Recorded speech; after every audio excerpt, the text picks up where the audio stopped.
Bonjour et bienvenue à l'invité de Thierry. Nous sommes à Bruxelles dans le cadre de la BRAFA et nous avons le plaisir d'accueillir Anne-Isabelle Berès. Madame Berès, bonjour. Bonjour, je suis ravi d'être avec vous. Vous êtes de la deuxième génération, il y a également votre fille qui est de la troisième génération. Qui est la troisième génération. Qui est la troisième génération. Absolument, le marchand et qui s'intéressent à l'art depuis toujours, oui. C'est tout à fait exact. Qui est Madame Berès? Qui est Madame Berès? Quelqu'un qui aime passionnément son métier, qu'elle ne considère pas d'ailleurs comme son métier. Je crois que pour moi, ça a toujours été évident que je m'occuperais de ça. Et je continue à trouver ça merveilleux au bout de pas mal de temps. Est-ce que vos parents étaient des marchands d'art?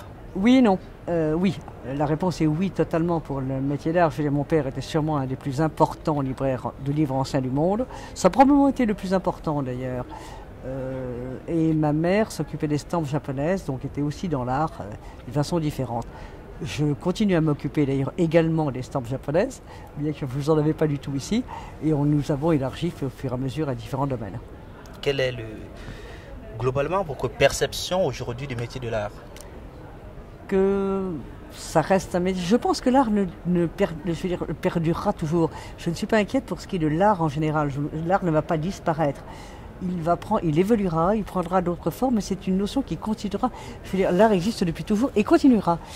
Par contre, nous sommes dans le marché de l'art, c'est une vraie évolution. Je veux dire, autrefois, pendant très longtemps, ça a été une évolution très progressive. Les galeries étaient des galeries anciennes. D'ailleurs, il y a encore à Paris des galeries qui sont la troisième ou quatrième génération. Comme la vôtre? Comme la mienne. Il y en a même une qui est plus ancienne.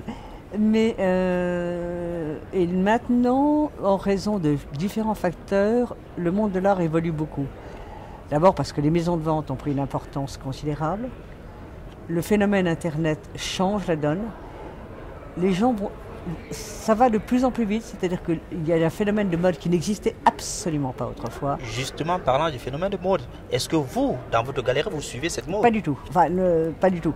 On ne peut pas aller complètement contre, mais d'abord parce que, je vous dis, nous avons pris une décision très claire. Aucun artiste contemporain ne franchit la porte, on les tue. Oh. On a un fusil de vent, on les tue. Donc c'est très simple. Donc nous, on ne suit pas cette mode-là. Mais nous en subissons un peu les conséquences, si vous voulez. Aujourd'hui, c'est quoi pour vous la tendance? Que les gens s'occupent beaucoup plus d'investissement et de rentabilité que d'art, que les gens n'ont pas le temps de s'instruire. C'est d'ailleurs pour ça que les phénomènes des foires aussi est devenu si important, ce qui n'existait pas il y a 20 ans. Je veux dire, les gens vont très vite, donc ils viennent dans les foires parce qu'ils voient tout en même temps. Ils ne savent pas très bien ce qu'ils voient, mais je veux dire, c'est une progression totalement différente.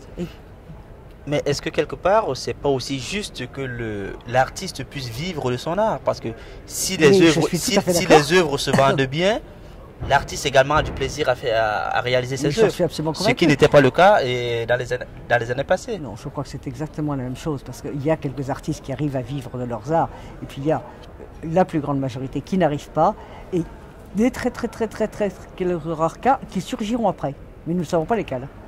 Et donc on arrivera exactement au même phénomène qu'avant. Il y a certains artistes qui perdureront, d'autres qui disparaîtront et d'autres qui surgiront après. Non, je ne crois pas qu'il y ait de différence.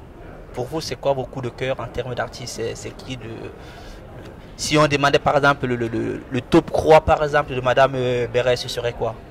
C'est pas forcément dans ma galerie, hein, je le trouve. Non, mais de manière générale. Ah Fra Angelico, Memling, enfin je veux dire, c'est plutôt ce genre de choses. C'est-à-dire la peinture qui est peut-être intemporelle, je veux dire, qui est de tous les temps, de tous les âges.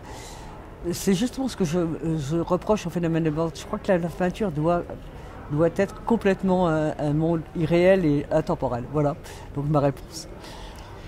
Merci Madame Berès pour ces explications. Quant à vous, nous vous donnons rendez-vous très prochainement avec un nouvel invité. Au revoir.